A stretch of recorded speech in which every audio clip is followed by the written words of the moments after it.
Om Jnana-timirandhasya Jnananjana-shalakaya Chakshurunmilitam Yena Tasmai Shri Gurave Namaha. So now I'll speak in English. Whatever language you speak, in between you say Hare Krishna. Everything's perfect. If you don't know how to speak properly, you can say Hare Krishna. That's all. Then it becomes perfect. Chaitanya Mahaprabhu said, Jare dekho tare kaho Krishna upadesh amaragya guru hoya tara edesh. Wherever you go, whoever you meet, speak to them instructions of Krishna. In this way become a guru and you deliver the land. Deliver this land. So you may say, well, I don't know very much. I don't know so many shastras, and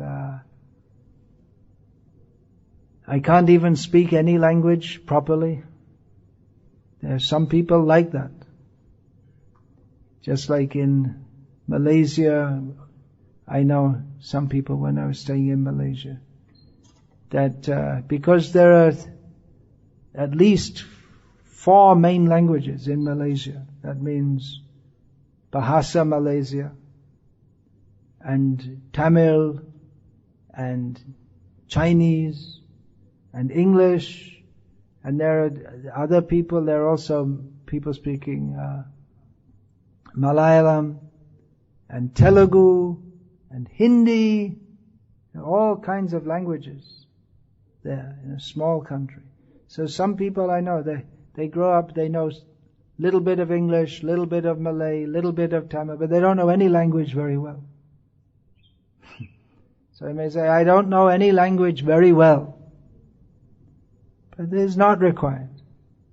If we simply understand that I am the servant of Krishna, we should chant the name of Krishna, you can tell others. Of course, if they want a very deep explanation, then you may have to go to someone who is more learned. That may be required, because not everyone will accept immediately. But according to our capacity, everyone should try to understand these topics of Krishna and distribute to others. Everyone has a different capacity.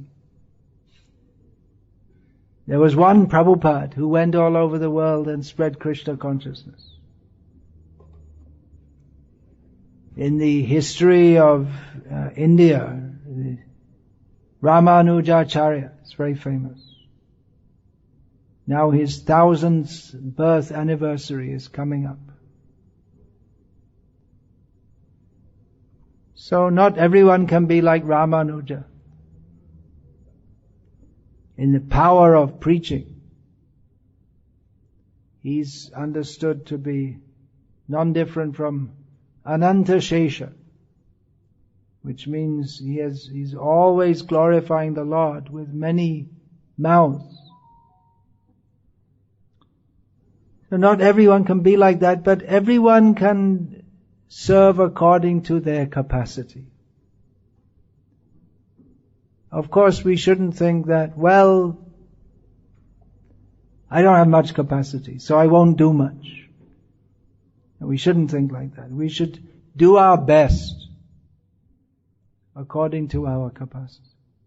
That means that different people have different abilities, but anyway, we should try our best. And Krishna may bless. Even Srila Prabhupada himself said, I couldn't imagine that such a thing would happen, that I could go all over the world and preach Krishna consciousness. And Krishna will bless. Even from the grammatical point of view, Srila Prabhupada's English was not standard English. Actually, his translations, there's a very beautiful style that Srila Prabhupada translated his books in. You have to know English to appreciate that. It's very feelingful. Of course, he wrote in prose in English mostly, but it was poetic. Means very, very beautiful. Many of his translations. But grammatically, Srila Prabhupada's English wasn't perfect. But the message came across. Tadvag visargo janataga viplavo yasmin pati shlokam abhadavatyapi namanyanantasya yashon kitani yachrinvanti gayanti grinanti sadhava. This message of the Srimad Bhagavatam is meant for creating a revolution in the misguided lives of a sinful population. So you see, that's Prabhupada, he used these words. That's what I mean to say. It's a very striking way of expressing in English. So such messages are heard, such messages, even though imperfectly composed, are heard, sung and accepted by purified men who are thoroughly honest. So this is very, as far as this English language goes, it's very beautiful English. So even if imperfectly composed, Srila Prabhupada, he quoted this verse at the opening of his Srimad Bhagavatam commentary, in this way acknowledging that his English was not perfect, but it was perfect inasmuch as he gave the message of Krishna. So linguistically some faults were there, but that's already stated in Bhagavatam, that if linguistically there are some faults, it doesn't matter so. That's not the main point. The main point is to convey the message of Krishna.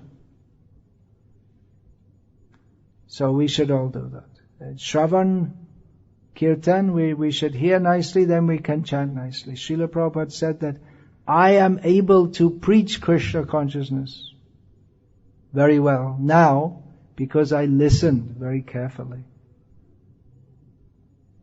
When Srila Prabhupada was initiated by Bhaktisiddhanta Saraswati Thakur, Bhaktisiddhanta Saraswati said, yes, I will accept him. He hears nicely. Bhaktisiddhanta Saraswati Thakur had noticed that this man who was coming for initiation, he had already noted him, that he listens nicely. So that's the first qualification. One should hear well. It's not such a common qualification because people don't have the practice. That's why I see in the classes often those who are listening, they're not really listening. They may be playing with their smartphone, or playing with their fingers, or dreaming of something else. To listen, that requires some. You have to give attention very carefully. To simply sit in the talk, some benefit is there, but to give our attention, there'll be much more benefit. So, attention and trying to understand also. Apply our intelligence to try to understand. Krishna has given us intelligence. So that intelligence is properly utilized if we try to understand the messages of Krishna as given in Gita, Bhagavatam. So please try to understand as we go on. Throughout the day, we should have talk like this, and then kirtan, talk, and then we can go on like this. Hare Krishna.